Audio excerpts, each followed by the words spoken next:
Ordinary riches can be stolen from a man. Real riches cannot.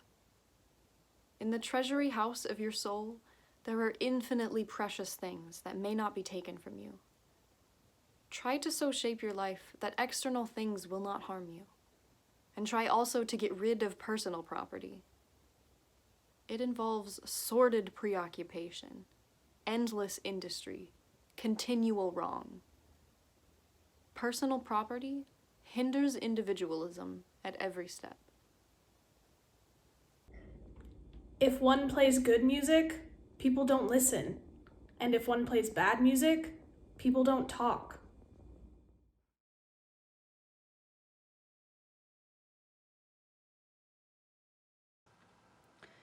This play was good enough for us, Harry. It was Romeo and Juliet. I must admit that I was rather annoyed at the idea of seeing Shakespeare done in such a wretched hole of a place. Still, I felt interested, in a sort of way. At any rate, I determined to wait for the first act. There was a dreadful orchestra that nearly drove me away, but at last the drop scene was drawn up, and the play began. Romeo was a stout, elderly gentleman, with corked eyebrows, a husky tragedy voice, and a figure like a beer barrel. Mercutio was almost as bad, of course. He was played by a low comedian who had introduced gags of his own and was on most friendly terms with the pit. Oh, but Juliet, she was the loveliest thing I had ever seen in my life. You said to me that pathos left you unmoved, but that beauty, that mere beauty, it could fill your eyes with tears. I tell you, Harry, I could hardly see this girl for the mist of tears that came across me. And her voice, oh, I had never heard such a voice. It was very low at first, with deep mellow notes that fell singly upon one's ear. Then it became a little louder, and sounded like a flute or distant oboe. In the garden scene, it had all the tremulous ecstasy that one hears just before the dawn when the nightingales are singing. There were moments later on when it had the wild passion of violets. Night after night I go to see her play. One evening she is Rosalind, and the next she is Imogen. I have seen her die in the gloom of an Italian tomb, sucking the poison from her lover's lips. I have watched her wandering through the forest of Arden, disguised as a pretty boy in hose, doublet, and dainty cap. She has been mad, and come to the presence of a guilty king, and given him rue to wear, and bitter herbs to taste of. She has been innocent, and the hands of jealousy have crushed her reed-like throat. I have seen her in every age and in every costume. Ordinary women never appeal to one's imagination. They are limited to their century. No glamour ever transfigures them. One knows their minds as easily as one knows their bonnets. One can always find them, really. There's no mystery in any of them. They ride in the park in the morning and chatter at tea parties in the afternoon. They have their stereotyped smile and their fashionable manner. They are quite obvious. Oh, but an actress! How different an actress is, Harry! Why didn't you tell me that the only thing worth loving is an actress?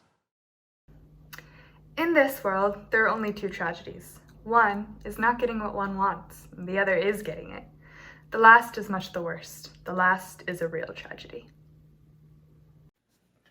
I have always been of the opinion that one who desires to get married should know either everything or nothing.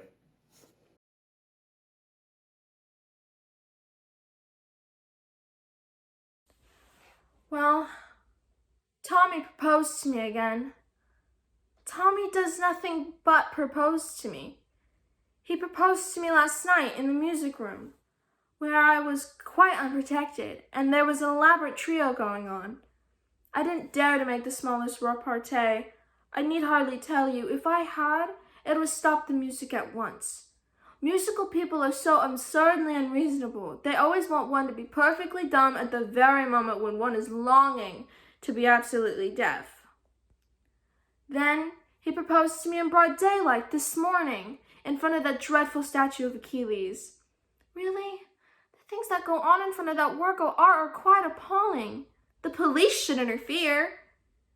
At luncheon, I saw by the glare in his eye that he was going to propose again, and I just managed to check him in time by assuring him that I was a bimetallist. Fortunately, I don't know what bimetallism means, and I don't believe anybody else does either. But the observation crushed Tommy for 10 minutes. He looked quite shocked. And then, Tommy is so annoying in the way he proposes. If he proposed at the top of his voice, I should not mind so much. That might produce some effect on the public, but he does it in such a horrid confidential way.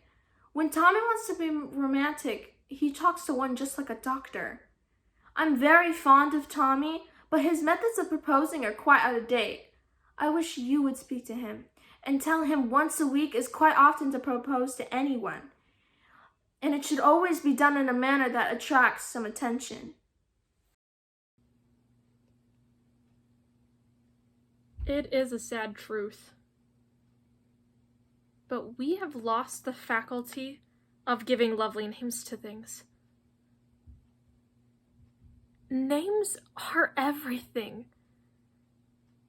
I never quarrel with actions. My one quarrel is with words. That is why I hate vulgar realism in literature. The man that could call a shovel should be compelled to use one. That is the only thing he is fit for.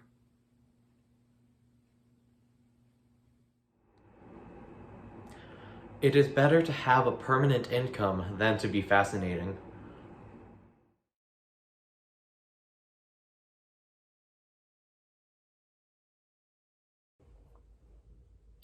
The ideal man should talk to us as if we were goddesses and treat us as if we were children. He should refuse all our serious requests and gratify every one of our whims. He should encourage us to have caprices and forbid us to have missions. And he should always say much more than he means, but always mean much more than he says. Oh, and he should never run down other pretty women. That would show he had no taste, or make one suspect he had too much. No, he should be nice about them all, but say that somehow they don't attract him. And if we ask him a question, he should give us an answer all about ourselves. He should invariably praise us for whatever qualities he knows we haven't got. But he should be pitiless, quite pitiless, in reproaching us for the virtues that we have never dreamed of possessing. And he should never believe we know the use of useful things. That would be unforgivable.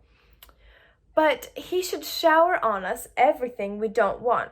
He should persistently compromise us in public and treat us with absolute respect when we are alone. And yet, he should be always ready to have a perfectly terrible scene whenever we want one, and to become miserable, absolutely miserable at a moment's notice, and to overwhelm us with just reproaches in less than 20 minutes, and to be positively violent at the end of half an hour, and to leave us forever at 7:45 when we have to go and dress for dinner. And when, after that, one has seen him for really the last time, and he has refused to take back the little things he has given one, and promised to never communicate with one again, or to write one any foolish letters, he should be perfectly broken-hearted, and telegraph to one all day long, and send one little notes every half hour by a private hansom, and dine quite alone at the club so that everyone should know how unhappy he was. And after a whole dreadful week, during which one has gone about everywhere with one's husband, just to show how absolutely lonely one was, he may be given a third last parting, in the evening, and then if his conduct has been quite irreproachable and one has behaved really badly to him, he should be allowed to admit that he has been entirely in the wrong. And when he has admitted that, it becomes a woman's duty to forgive. And one can do it all over again from the beginning, with variations. Life is terribly deficient in form. Its catastrophes happen in the wrong way and to the wrong people. There is a grotesque horror about its comedies, and its tragedies seem to always culminate in farce. One is always wounded when one approaches it. Things last either too long or not long enough. Love art for its own sake, and then all things that you need will be added to you. This devotion to beauty and to the creation of beautiful things is a test of all great civilizations. It is what makes the life of each citizen a sacrament and not a speculation.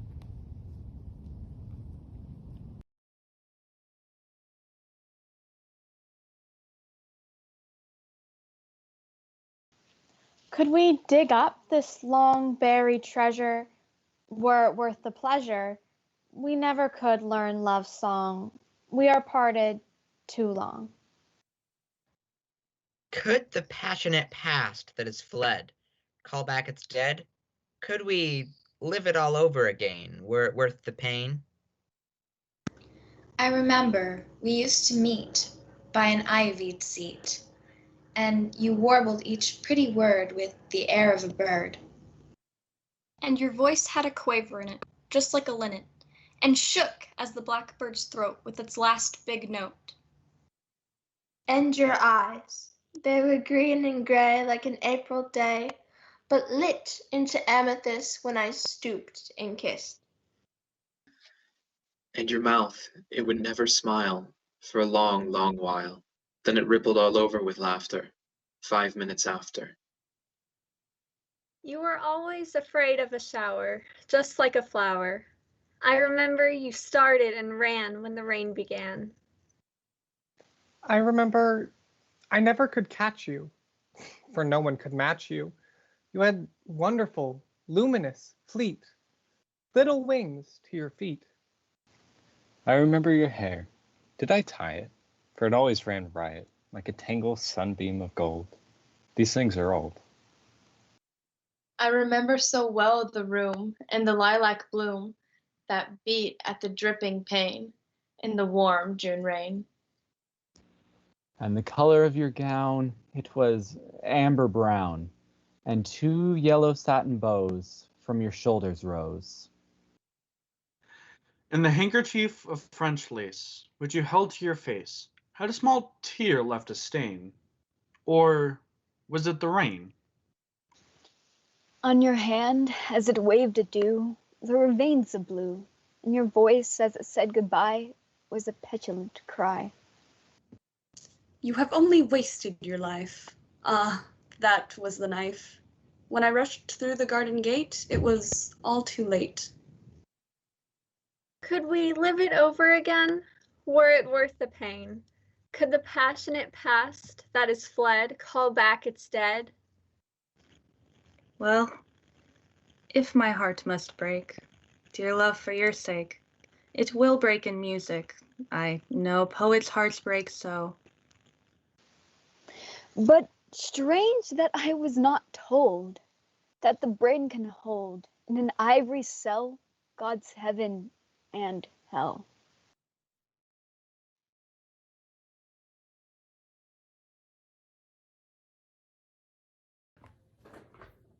What a pity in life that we only get our lessons when they are of no use to us. The canons of a good society are, or should be, the same as the canons of art. Form is absolutely essential to it. It should have the dignity of a ceremony, as well as its unreality, and should combine the insincere character of a romantic play with the wit and beauty that make such plays delightful to us. Is sincerity such a terrible thing? I think not. It is merely a method by which we can multiply our personalities.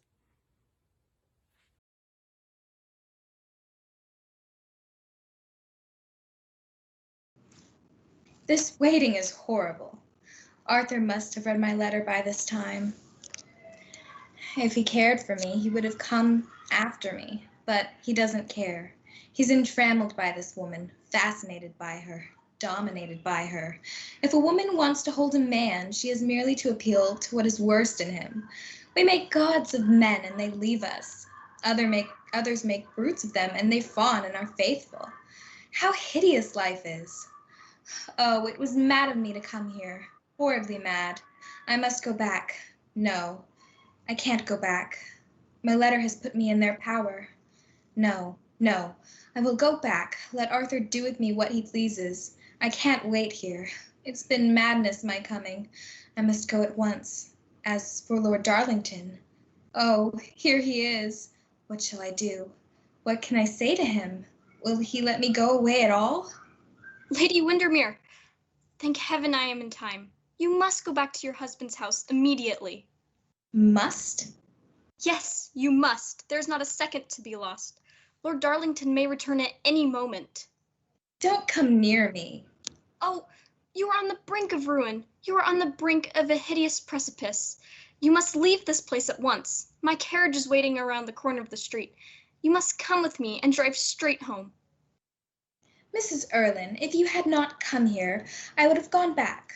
But now that I see you, I feel that nothing in the whole world would induce me to live under the same roof as Lord Windermere. You fill me with horror. There is something about you that stirs the wildest rage within me, and I know why you are here. My husband sent you to lure me back, that I might serve as a blind to whatever relations exist between you and him. Oh, you don't think that. You can't. Go back to my husband, Mrs. Erlyn. He belongs to you and not to me. I suppose he's afraid of a scandal. Men are such cowards. They outrage every law of the world and are afraid of the world's tongue. But he had better prepare himself. He shall have a scandal. He shall have the worst scandal there has been in London for years. He shall see his name in every vile paper, mine on every hideous placard. No, no. Yes, he shall. Had he come himself, I admit I would have gone back to the life of degradation you and he had prepared for me. I was going back, but to stay himself at home and to send you as his messenger? Oh, it was infamous, infamous. Lady Windermere, you wrong me horribly. You wrong your husband horribly. He doesn't know you are here. He thinks you are safe in your own house. He thinks you are asleep in your own room. He never read that mad letter you wrote to him. Never read it? No, he knows nothing about it. How simple you think me. You are lying to me. I am not. I am telling you the truth. If my husband didn't read my letter, how is it that you are here? Who told you I had left the house you were shameless enough to enter? Who told you where I had gone to? My husband told you and sent you to decoy me back. Your husband has never seen the letter. I saw it. I opened it. I read it. You opened a letter of mine to my husband? You wouldn't dare. Dare?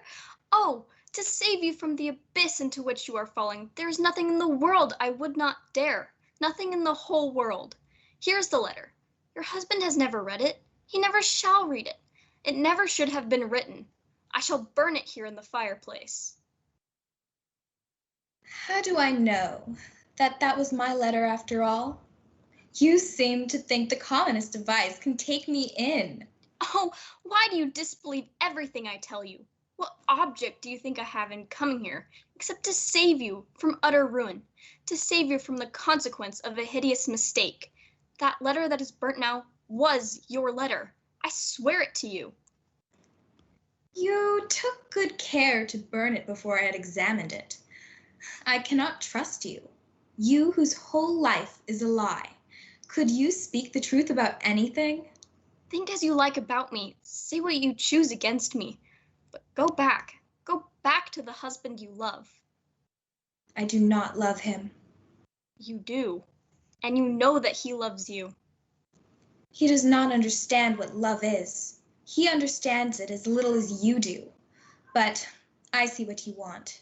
It would be a great advantage for you to get me back. Dear heaven, what a life I would have then, living at the mercy of a woman who has neither mercy nor pity in her, a woman whom it is an infamy to meet, a degradation to know, a vile woman, a woman who comes between husband and wife. Lady Windermere, don't say such terrible things.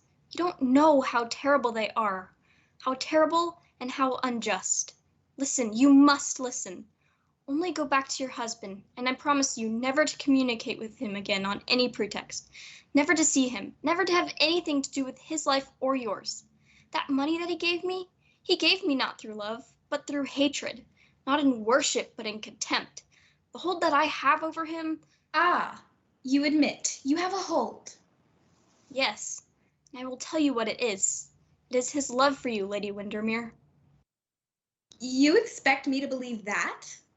You must believe it. It is true. It is his love for you that has made him submit to, oh, call it what you like, tyranny, threats, anything you choose. But it is his love for you, his desire to spare you. Shame. Yes, shame and disgrace. What do you mean? You're insolent. What have I to do with you? Nothing. I know it. But I tell you that your husband loves you, that you may never meet with such love again in your whole life, that such love you will never meet, and that if you throw it away, the day may come when you will starve for love, and it will not be given to you. Beg for love, and it will be denied you. Oh, Arthur loves you. Arthur? And you tell me there's nothing between you? Lady Windermere, before heaven your husband is guiltless of all offense towards you. And I tell you that had it ever occurred to me that such a monstrous suspicion would have entered your mind, I would have died rather than have crossed your life, or his. Oh, died, gladly died. You talk as if you had a heart. Women like you have no hearts. Heart is not in you. You are bought and sold. Believe what you choose about me. I'm not worth a moment's sorrow. But don't spoil your beautiful young life on my account. You don't know what may be in store for you, unless you leave this house at once. You don't know what it is to fall into the pit, to be despised, mocked, abandoned, sneered at, to be an outcast, to find the door shut against one. You don't know what it is. One pays for one's sin, and then one pays again, and all one's life one pays. You must never know that.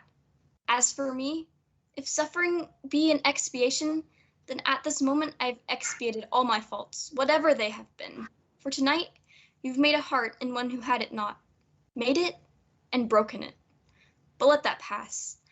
I may have wrecked my own life, but I will not let you wreck yours. Go back, Lady Windermere, to the husband who loves you, whom you love. You have a child, Lady Windermere. Go back to that child who, even now, in pain or in joy, may be calling to you.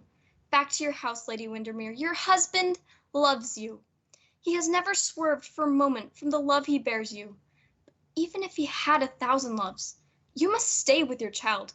If he was harsh to you, you must stay with your child. If he ill-treated you, you must stay with your child. If he abandoned you, your place is with your child. Take me home. Take me home. Here, put on your cloak. Come at once. Stop. Don't you hear voices? Listen. Oh, that is my husband's voice. He's coming in. Save me. Oh, it's some plot. You have sent for him. Silence. I am here to save you if I can. But I fear it is too late.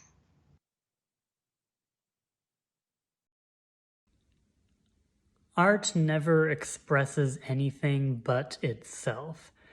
It has an independent life, just as thought has, and develops purely on its own lines. It is not necessarily realistic in an age of realism, nor spiritual in an age of faith. So far from being the creation of its time, it is usually in direct opposition to it.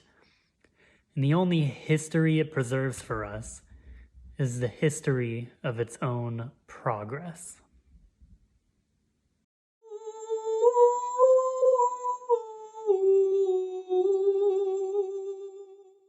From her nest in the holm oak tree, a nightingale heard the young student, and she looked out through the leaves and listened. She said that she would dance with me if I brought her red roses, but in all my garden there is no red rose. No red rose in all my garden. His beautiful eyes filled with tears. Ah, on what little things does happiness depend? I have read all that the wise men have written, and all the secrets of philosophy are mine, yet, for want of a red rose, is my life made wretched. Here at last is a true lover. Night after night have I sung of him, though I knew him not. Night after night have I told his story to the stars, and now I see him. His hair is dark as a hyacinth blossom, and his lips are red as the rose of his desire.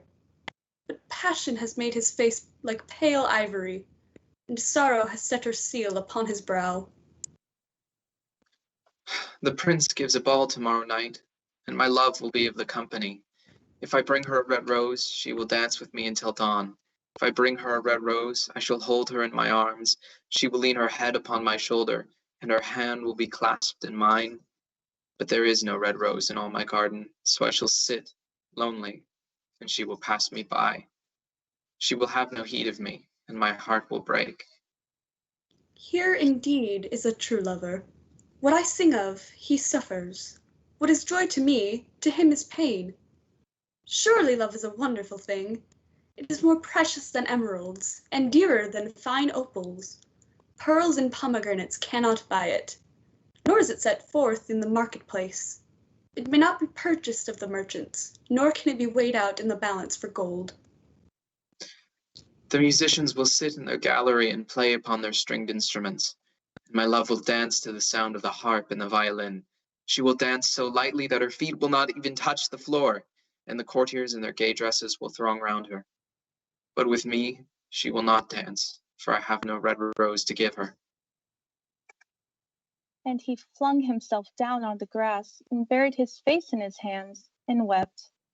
A little green lizard ran past him with his tail in the air. The green lizard asked, "Why is he weeping?" A butterfly, who was fluttering about after a sunbeam, said, "Why, indeed." And a daisy, in a soft and low voice, said to a neighboring flower, "Why, indeed." He is weeping for a red rose. For a red rose? How utterly ridiculous. The green lizard, who was something of a cynic, laughed outright. But the nightingale understood the secret of the student's sorrow, and she sat silent in the oak tree and thought about the mystery of love. Suddenly, she spread her brown wings for flight and soared into the air. She passed through the grove like a shadow, and, like a shadow, she sailed across the garden. In the center of the grass plot was standing a beautiful rose tree, and when she saw it, she flew over to it and lit upon a spray.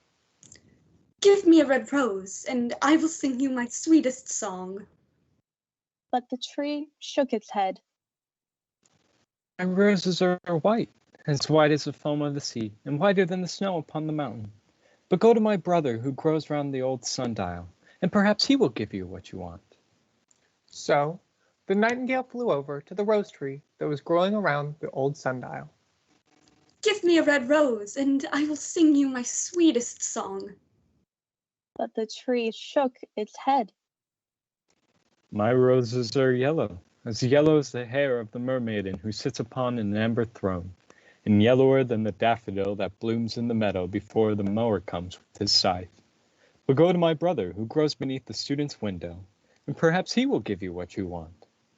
So, the nightingale flew over to the rose tree that was growing beneath the student's window.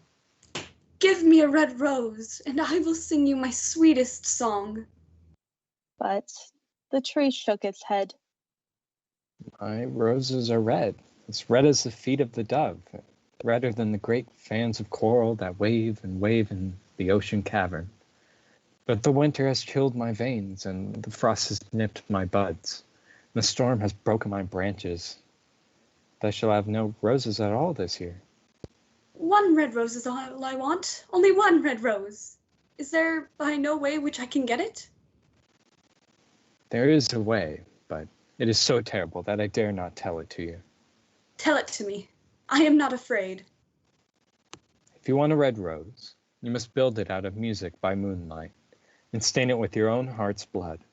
You must sing to me with your breast against a thorn. All night long you must sing to me, and the thorn must pierce your heart, and your lifeblood must flow into my veins and become mine. Death is a great price to pay for a red rose, and life is very dear to all. It is pleasant to sit in the green wood, and to watch the sun in his chariot of gold and the moon in her chariot of pearl. Sweet is the scent of the hawthorn, and sweet are the bluebells that hide in the valley, and the heather that blows on the hill. Yet love is better than life, and what is the heart of a bird compared to the heart of a man? So she spread her brown wings for flight and soared into the air. She swept over the garden like a shadow, and, like a shadow, she sailed through the grove. The young student was still lying on the grass where she had left him, and the tears were not yet dry in his beautiful eyes. Be happy, be happy. You shall have your red rose. I will build it out of music by moonlight, and stain it with my own heart's blood.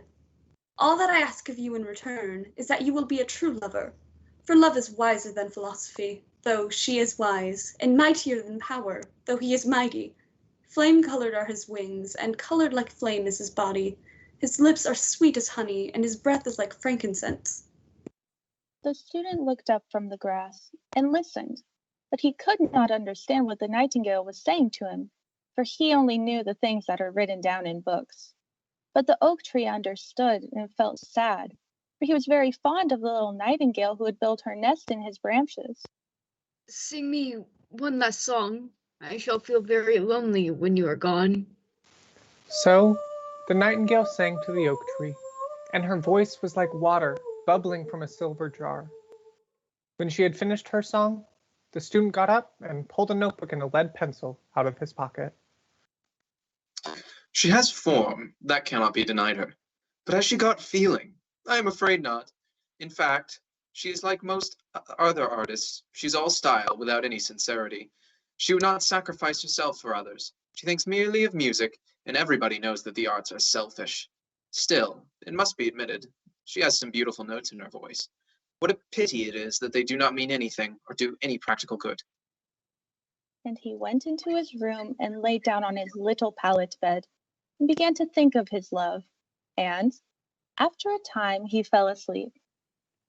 And when the moon shone in the heavens, the nightingale flew to the rose tree and set her breast against the thorn. All night long she sang with her breast against the thorn, and the cold, crystal moon leaned down and listened. All night long she sang, and the thorn went deeper and deeper into her breast, and her lifeblood ebbed away from her. She sang first of the birth of love in the heart of a boy and a girl, and on the topmost spray of the rose tree, there blossomed a marvelous rose, petal following petal, as song followed song. Pale was it, at first as the mist that hangs over the river, pale as the feet of the morning, and silver as the wings of the dawn, as the shadow of a rose in a mirror of silver, as the shadow of a rose in a water pool. So was the rose that blossomed on the topmost spray of the tree. But the tree cried to the nightingale to press closer against the thorn. Press closer, little nightingale, or the day will come before the rose is finished. So the nightingale pressed closer against the thorn, and louder grew her song. For she sang of the birth of passion in the soul of a man and a maid, and a delicate flush of pink came into the leaves of the rose, like the flush in the face of the bridegroom when he kisses the lips of the bride. But the thorn had not yet reached her heart, so the rose's heart remained white, for only a nightingale's heartblood can crimson the heart of a rose. And the tree cried to the nightingale to press closer against the thorn. Press closer, little nightingale, or the day will come before the rose is finished. So the nightingale pressed closer against the thorn, and the thorn touched her heart, and a fierce pang of pain shot through her. Bitter, bitter was the pain, and wilder grew her song. For she sang of the love that is perfected by death, of the love that dies not in the tomb. And the marvelous rose became crimson, like the rose of the eastern sky. Crimson was the girdle of petals, and crimson as a ruby was the heart. But the nightingale's voice grew fainter, and her little wings began to beat, and a film came over her eyes. Fainter and fainter grew her song, and she felt something choking her in her throat. Then she gave one last burst of music. The white moon heard it, and she forgot the dawn, and lingered on in the sky. The red rose heard it, and it trembled all over with ecstasy, and opened its petals to the cold morning air. Echo bore it to her purple cavern in the hills, and woke the sleeping shepherds from their dreams. It floated through the reeds of the river, and they carried its message to the sea. Look, look, the rose is finished now. But the nightingale made no answer, for she was lying dead in the long grass with a thorn in her heart.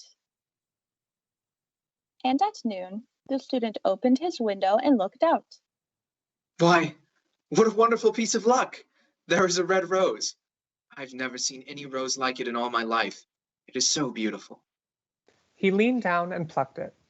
Then he put on his hat and ran up to the professor's house with the rose in his hand. The daughter of the professor was sitting in the doorway, winding blue silk on a reel, and her little dog was lying at her feet. You said that you would dance with me if I brought you a red rose. Here is the reddest rose in all the world. You will wear it tonight next to your heart, and as we dance together, it will tell you how I love you. But the girl frowned. I'm afraid it will not go with my dress. And besides, the Chamberlain's nephew has already sent me some real jewels. And everybody knows that real jewels cost far more than flowers. Well, upon my word, you are very ungrateful. Ungrateful? I tell you what, you are very rude. And after all, who are you? Only a student. Why, I believe you haven't even got silver buckles to your shoes as the Chamberlain's nephew has. And she got up from her chair and went into the house. The student left angrily, and he threw the rose into the street, where it fell into the gutter, and a cartwheel went over it. What a silly thing love is. It is not half as useful as logic, for it does not prove anything, and it is always telling one of things that are not going to happen, and making one believe things that are not true. In fact, it is quite unpractical, and, as in this age, to be practical is everything. I shall go back to philosophy and study metaphysics. So he returned to his room and pulled out a great dusty book and began to read next to a window. A window that looked out on a garden with an oak tree, 3 rose trees, and a host of other flowers. A garden now missing the beautiful song of a little brown nightingale.